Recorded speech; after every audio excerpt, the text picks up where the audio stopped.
Ma'am, for the third time, we do not understand you. The concierge's voice was taut, his eyes flicking toward the growing crowd near the marble front desk of the Liberty Hotel in downtown Boston. The Japanese woman in a navy blue coat stood still as stone. Her hands were folded politely in front of her, but her eyes, sharp, unreadable, swept across the space like a general scanning a battlefield. Behind her, an assistant in a dark suit fumbled with his phone.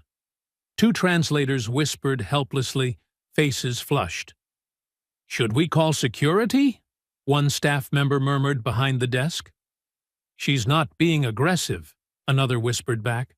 "She's just not responding to anything in English, French, or Mandarin. And she's booked in the presidential suite, no less." From the far end of the lobby, near the gleaming brass luggage carts, Noah Whitaker watched silently as he polished the rim of a glass table. His gray janitor's uniform blended into the backdrop like wallpaper. People don't notice janitors. That's part of the job, especially in a place like the Liberty Hotel, where luxury is measured not just in marble, but in who gets to be heard. Madison Crane, the hotel manager, descended the grand staircase like a Broadway actress making her entrance. Her stilettos clicked crisply on the polished floor, her crimson lipstick a punctuation mark of manufactured poise. "Good morning," she said with rehearsed calm, placing both hands on the desk. "I'm the general manager here. How may we assist you?" The Japanese woman didn't respond. Madison repeated herself, firmer this time. Still silence. Madison turned to her staff with a forced smile tugging at the corners of her mouth. "She's refusing to speak. This is unacceptable." The murmurs spread like ripples. From where he stood, Noah felt the air shift. This wasn't confusion anymore. It was contempt disguised as courtesy. Fear wearing the mask of professionalism. Madison leaned in toward the guest, her tone condescending, as if addressing a misbehaving child. "This is America, ma'am. If you want service here, you need to speak English." A pause. Then, soft but unmistakable, the woman exhaled. A single, measured breath. Not dramatic. Intentional. And Noah felt a chill slide down his spine. The assistant stepped forward nervously. "She's not being difficult. She simply prefers to communicate in her native language for formal matters." "Formal?" Madison scoffed. "We're not in Tokyo. If she wants towels or champagne, she can point like everyone else. But right now, she's holding up the entire check-in line." Noah placed his cloth back on the janitor's cart and began walking toward the commotion. He didn't know why. He just was. Something in her eyes. He couldn't name it, but he recognized it. It was the look of someone being measured by a currency they never agreed to be traded in. The murmurs began to ripple from the front desk. Guests waiting to check in turned toward each other, shifting uneasily. No one spoke loudly, but the air had thickened with tension, confusion tinged with judgment seeping in through glances and whispers. Madison Crane, the manager of the Liberty Hotel, stood tall, exhaling sharply through her nose. She turned to the nearby security officer. "Escalate this to internal security." Her voice was low, but sharp as glass. The Japanese guest's assistant, a young man named Kenji, rushed forward, positioning himself between the guard and the woman. "Please don't do this. She's not being disruptive. She's one of the most respected business leaders in Japan." Madison frowned. "Then why won't she speak?" Her voice was rising, loud enough to make nearby guests shift back, bracing for escalation. "This is a 5-star hotel, not a language class. We don't have time to guess what someone means through eye contact." The tension had peaked. And then another voice entered the space, not loud, not demanding, but calm, warm, deliberate. "Excuse me." Everyone turned. Madison blinked. Mr. Whitaker, this is a front desk matter, not maintenance. I know, Noah Whitaker replied softly. He walked toward the Japanese woman. His gaze held no pity, only quiet respect. And then he bowed. Slightly, precisely. Not submissive, not performative, just right. Then he spoke. Not in English, not in French, not in Mandarin, but in Japanese. Otsukare-sama desu. Ocha wo ippai ikaga desu ka? Nakamura-sama? That means, thank you for your efforts. Would you care for a cup of tea, Miss Nakamura? The entire lobby fell still.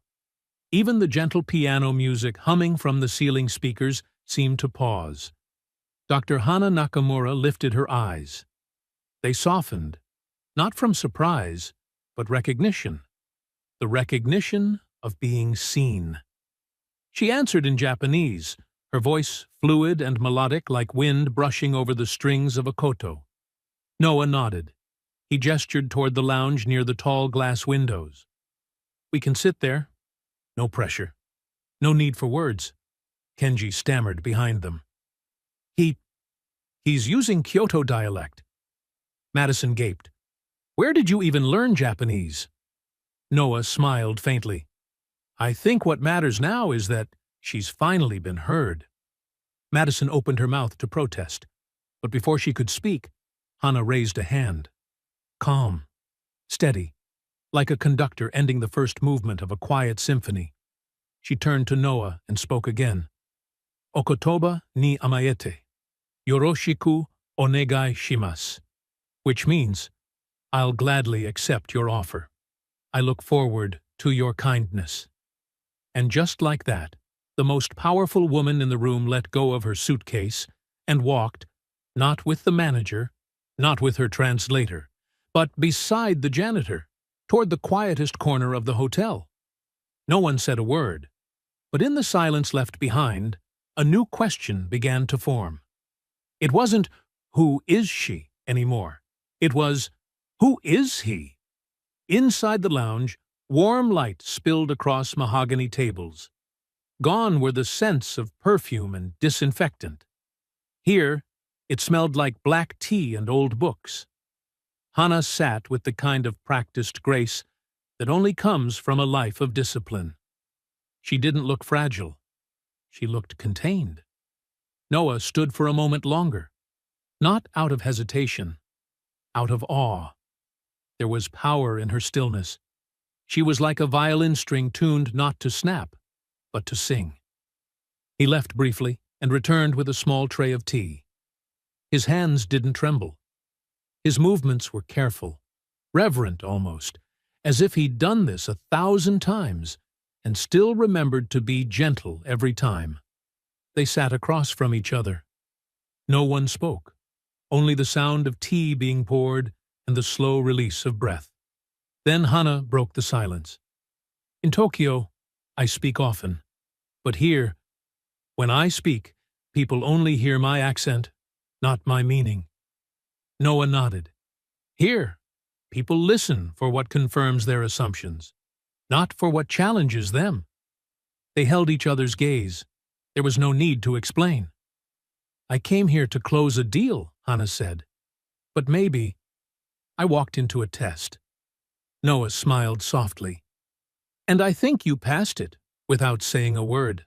Inside the quiet lounge, afternoon light streamed through the glass walls, casting soft glows over the dark walnut table where the two sat. The faint scent of jasmine tea mingled with polished wood and clean linen. Every clink of a spoon, every breath, seemed amplified in contrast to the clamor of the lobby outside. Noah poured the tea with hands both strong and gentle, like someone who had practiced the art 1,000 times. He didn't speak at first. Instead, he watched how Hana lifted her cup, both hands reverent yet natural, as if she had done it all her life. Perhaps she had. They both took a sip.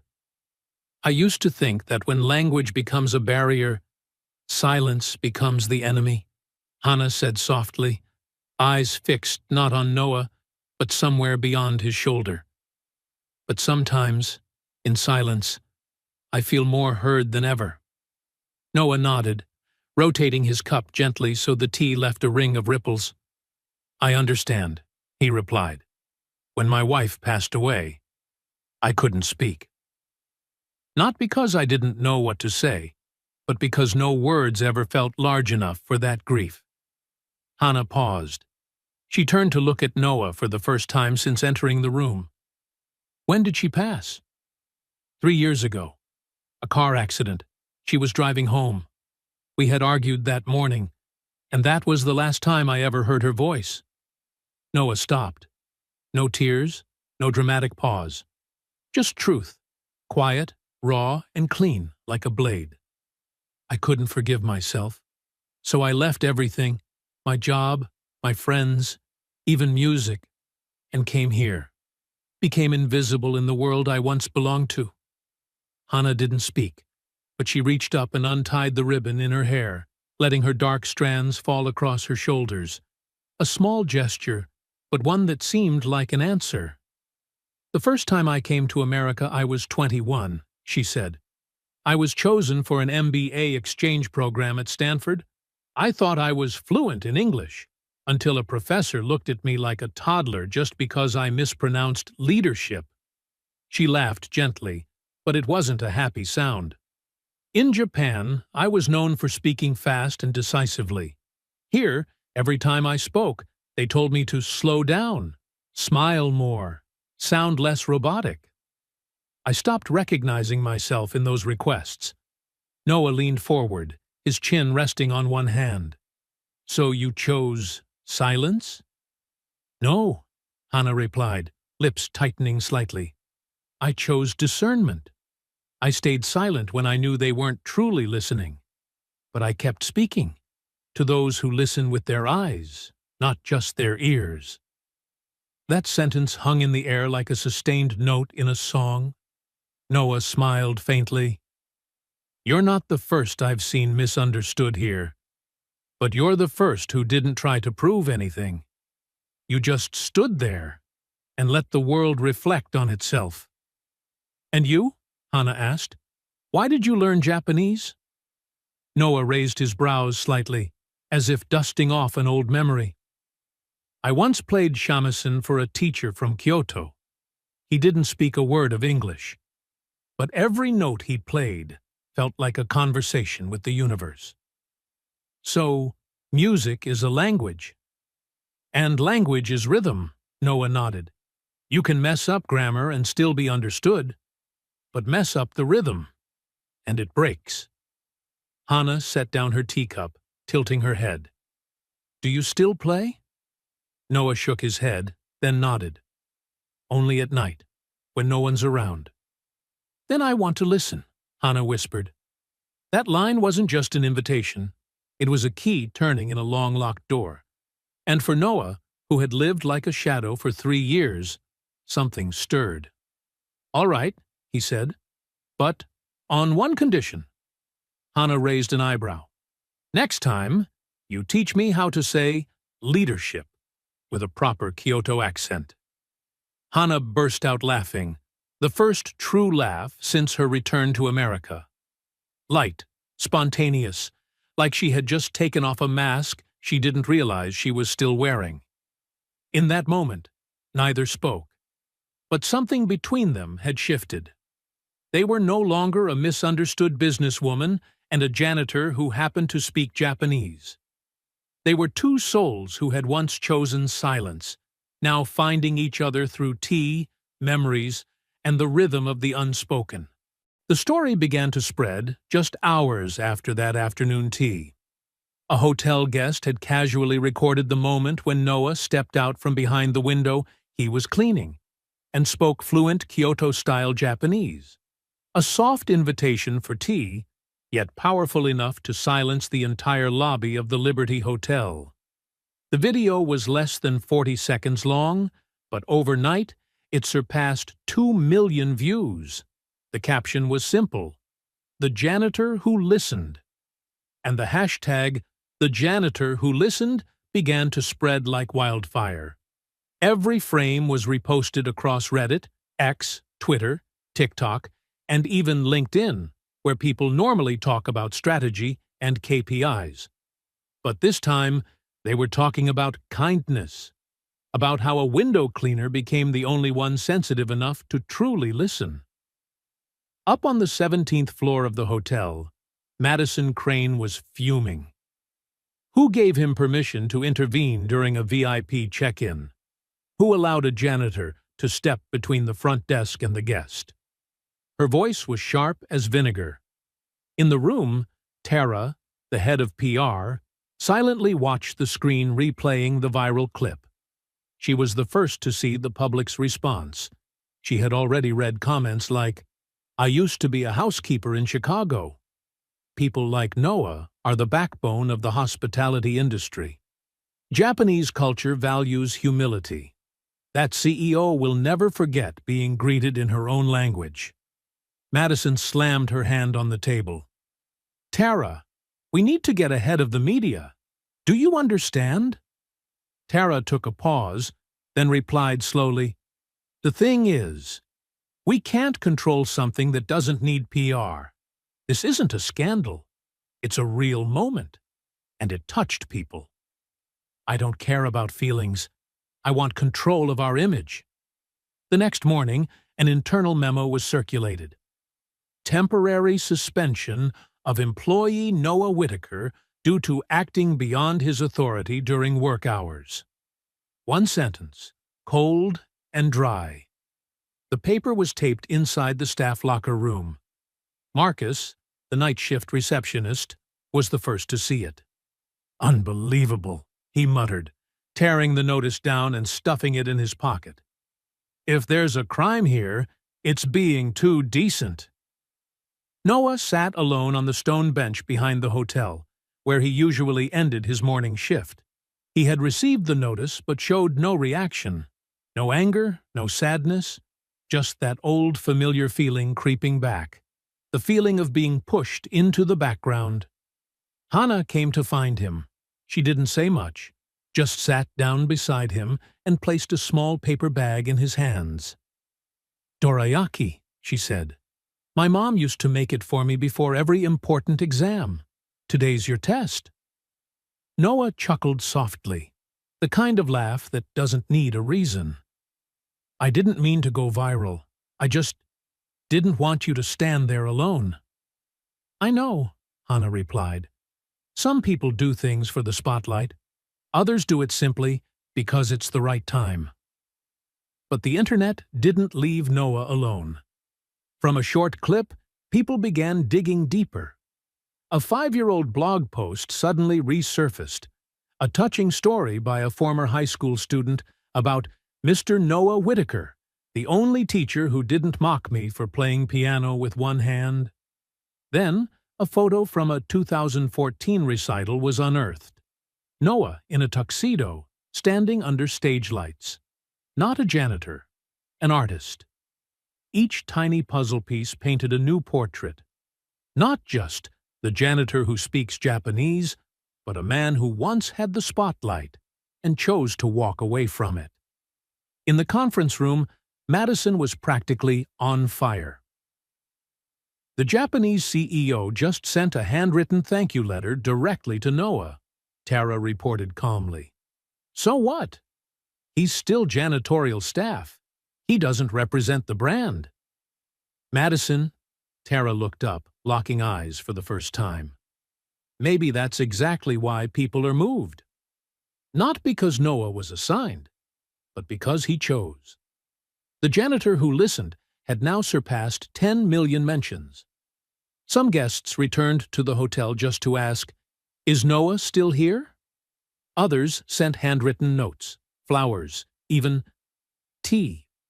In classrooms, teachers began holding discussions about nonverbal listening.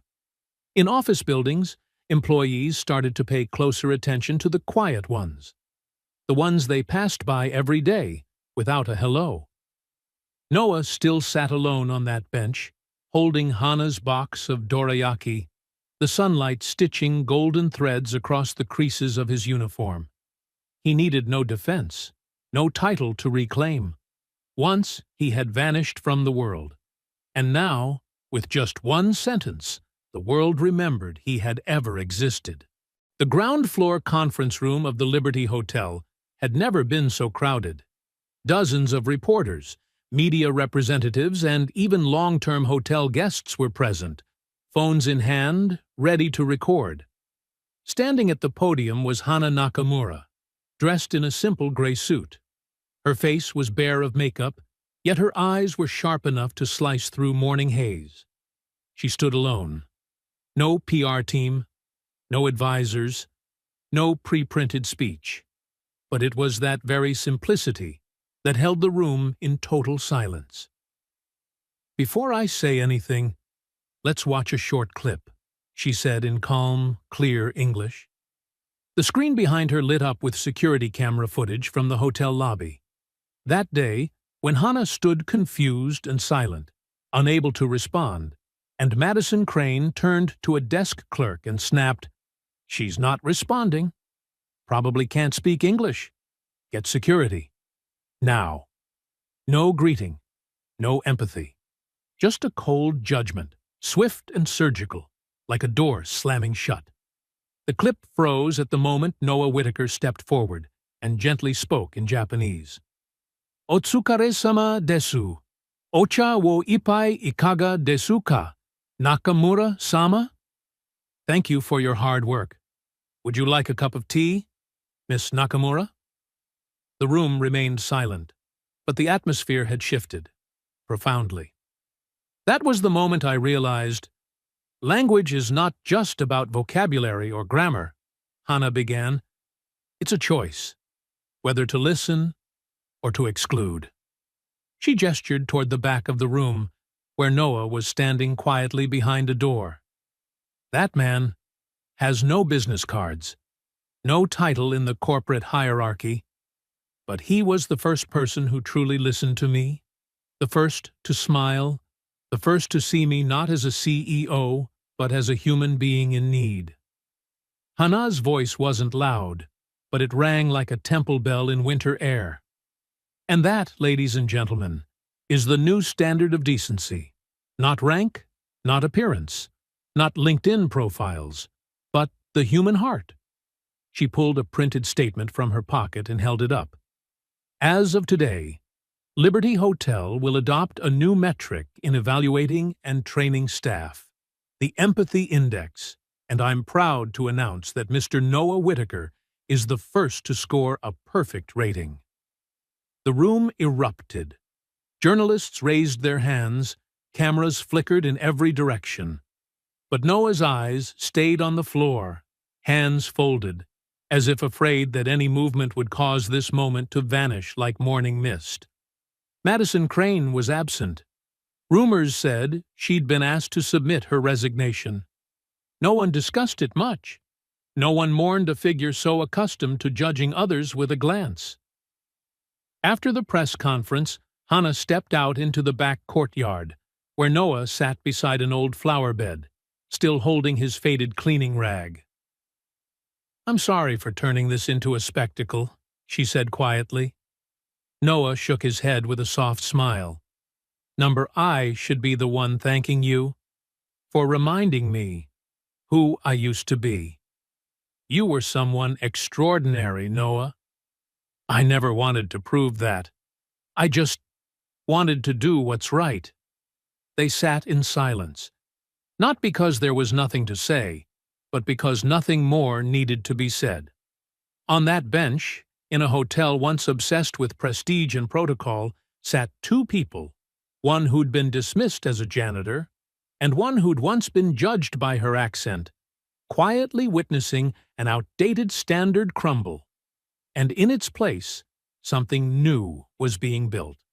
Out of simple greetings, out of unjudging eyes, out of words that needed no translation. That afternoon, as sunlight slanted through the tall windows of Liberty Hotel's lounge, Noah Whitaker stood quietly in a corner, polishing glasses. No one had asked him to do it anymore, but the habit, like the comfort of doing something with his hands, remained. At a table by the window, Hana Nakamura sat across from Lily Whitaker, the girl who once barely spoke, now sipping tea like a little adult. No one pushed her. No one asked questions. They just sat there, as if keeping a gentle secret together. Then, what Noah thought would never happen, did. "Your scarf is really pretty," Lily said softly. Her voice was still small, but for the first time in months, it formed a complete sentence. No whispering, no fear. Noah dropped the glass he was holding. Hana looked up. Lily lowered her head slightly, but a tiny smile played on her lips. The scarf Lily referred to was a deep indigo silk scarf, loosely tied around Hana's neck. Embroidered on it were Japanese characters interwoven with English phrases, a quiet harmony of two cultures. It wasn't designer, but it carried a story. "This was a gift from someone who once taught me English." "A long time ago," Hana explained. "She wasn't a formal teacher, just a woman with a gentle heart and eyes that didn't make me feel ashamed when I spoke wrong." Noah stepped closer, his voice trembling slightly. "What was her name, if I may ask?" Hana hesitated. Then, like puzzle pieces slowly falling into place, she looked at the scarf, then at Lily, and the girl's eyes. "Her name was Sophie." The air shifted. That name, the one no one had spoken in this hotel for so long, rang out like a soft bell, stirring old dust inside Noah's heart. "Sophie was my wife." He said it, eyes locked on the scarf. "She passed away 2 years ago. Cancer. And she once told me about a Japanese student she loved dearly, but I never asked the name." Hana was silent. Her voice lowered. "I didn't attend her funeral, even though I knew. I didn't have the courage, but I still remember her smile every time I mispronounced the—" Lily gently tugged at her father's sleeve. "Mom used to speak Japanese to me." Silence. 3 people, connected by one who was gone, stood together in a moment that seemed destined. Hana's scarf had been Sophie's gift. Lily's voice was shaped by lullabies sung in Japanese. And Noah, a man who thought he had lost everything, now found a thread tying him to both past and future. "Maybe she never really left," Noah said softly, smiling at his daughter. "Maybe she's still teaching, through the people she touched." Hana nodded. "Kindness never disappears. It just changes form." That evening, for the first time in years, Lily asked to hear the lullaby her mother used to sing, in Japanese. She sat beside Hana at the old piano in the lounge. Hana played slowly, each note falling like soft raindrops under the warm golden lights. Noah stood behind them, one hand resting on Lily's shoulder. The song rose in 2 voices, Hana's and Lily's, blending into each other as if Sophie were sitting there with them, smiling. No one cried, but every heart in that room fell silent. Not from pain, but because something long lost, something warm, tender, and profoundly human, had just come back to life. A week after the press conference, the lobby of the Liberty Hotel returned to its usual calm. But the atmosphere had changed. Madison Crane officially resigned. Hana was invited to join the Multicultural Advisory Board of the hotel chain. And Noah Whitaker, the man who once walked silently behind a mop, was no longer hiding. He and Lily didn't leave the hotel. Instead, they moved to the penthouse floor, once reserved for VIPs. Hana moved into the room next door. No one explicitly called it a family, but that morning, breakfast included 3 people, 2 cups of tea, 1 glass of milk, and a soft song playing from an old speaker. Lily, her eyes now bright, was no longer the silent little girl.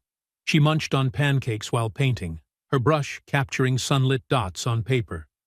Hana quietly brewed tea, her robe draped casually over the chair.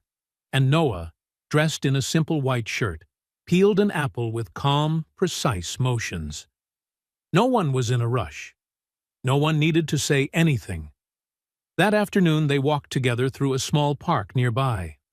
Lily ran ahead, then picked a tiny daisy and tucked it into Hannah's hair. "She looks like Mom," Lily whispered as she walked back to Noah. Noah nodded. "Not like a replacement, but like a bridge." Hannah overheard that, but didn't turn around. She simply squeezed Lily's hand, now entwined with her own. That night, Lily asked to sleep in Hannah's room. Noah agreed. He stayed alone in the penthouse. The faint smell of old varnish still lingered, but somehow it no longer felt cold. On the desk, he laid out a blank sheet of paper, picked up a pen, and began to write. Not for the media, not as an apology, but for his daughter. A letter, like a quiet whisper. "My dear daughter, by the time you read this, you might not remember how today began, but I hope you'll remember how it felt. That feeling of someone sitting beside you, eating breakfast in silence, and still feeling warm. Some things in life don't need to be said out loud. Like when you know I'm sad, even though I smile. Or when you draw pictures of Mom, though you barely remember her face. I used to think silence was a way to disappear. After your mom passed, I didn't want the world to see my pain. I chose to become a janitor, not because I lacked skills, but because I needed time to learn how to live without her. And then you fell silent, and I realized you were walking the same path I had, but I didn't want you to go it alone. That's when Hannah appeared, not to replace your mom, but to walk beside you, just as I'm learning to walk beside Hannah, without guilt. When you feel small in this big world, remember, kindness doesn't need to be loud. As long as you listen, like the way you listen when Hannah plays piano, I know you'll always find your way back. Because home isn't made of walls and a roof. It's made of someone who listens, even when you say nothing. Dad. The next morning, when Hannah opened her door, she found an envelope placed neatly on a tray. No one was waiting. Just a note on the front. If you've found someone worth trusting, stay. Hannah sat down and read the letter. Her tears didn't fall from pain, but from something she had never dared hope for. A sense of safety. She stepped into the room next door. Lily was still asleep, hugging a pillow. Noah stood by the window, facing away. No words were exchanged. There were no promises, no signatures, just being there for each other. A month later, as autumn brushed gold over the trees outside the hotel, Lily reached for Hannah's hand and said, "I want to call you something. More than just your name." Hannah knelt down and gently touched Lily's hair. "You can call me anything, as long as it comes from your heart." Lily thought for a moment, then whispered, "You're the one who made Mom smile again." Noah stood nearby, not interrupting, only curling his hand slightly, as if holding on to something sacred. The penthouse wasn't a palace, but for three once broken people, it became the place they learned how to love again, quietly, unconditionally. And as Hannah wrote on the little chalkboard next to the tea table, listening, sometimes that's the deepest form of love. The conference room in Boston wasn't large that morning, but every seat was filled. Women in tailored suits, elegant dresses, and even jeans and sneakers sat quietly as the spotlight lit up the stage. Hannah stepped up to the podium in a cream-white dress, minimalist yet refined. Her hair was neatly pinned back, and on her lapel, a sprig of dried lavender, a gift from Lily. "Good morning," she began, her voice soft but resonant. "I once lived inside a cage called silence." The room went utterly still. not a cough, not a shuffle. I came to America with a tiny suitcase and an even smaller vocabulary. I learned to bow slightly, smile politely, nod frequently, to stay invisible. I thought if I stayed quiet long enough, the world would leave me alone. She paused, scanning the audience. Toward the back sat Elliot, dressed in a simple light blue shirt, his eyes filled with pride. He didn't wave. He didn't smile. He was just there, as he had promised. "I'll stay, if you want me to," Hannah continued. What I didn't realize was that silence could hurt. Not just me, but those who needed a voice, a mirror, a hand to hold. I didn't know some things, if never spoken, would linger as quiet wounds. Her voice wavered for a moment, then found its footing. "I'm not standing here today because I'm the strongest. I'm standing here because I've been afraid. I've been lost. And someone listened." As she stepped down from the stage, applause didn't erupt. It swelled. Slow, rhythmic, lasting. Like each person was saying, "She just spoke for me." Outside in the lobby, Charlotte, the little girl who had once gone a whole year without speaking, now stood proudly by her mother. She walked toward Hannah, holding a small bouquet of lilies. "Miss Hannah," Charlotte said, voice trembling but clear, "I practiced all week to say this." Hannah knelt down, opening her arms. "Thank you for helping me find my voice." No one could hold back tears as the two embraced. One woman who had once been silenced by shame, and a child who had been muted by grief. A month later, Hannah and Lily released their debut children's book, The Girl Who Drew Silence. A story about a girl who didn't speak, but painted her dreams in watercolors. Lily illustrated the book. Hannah wrote the words. It was published in English, Japanese, and Vietnamese. The launch event was intimate, just a few dozen guests, but every face was meaningful.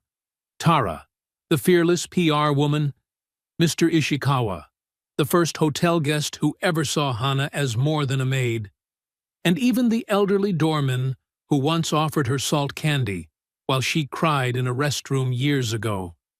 Then, one spring afternoon, in a quiet garden behind the Liberty Hotel, a wedding took place. No extravagance, no fanfare, just simplicity and warmth. Hannah wore a white ao dai. Elliot wore a navy blue suit.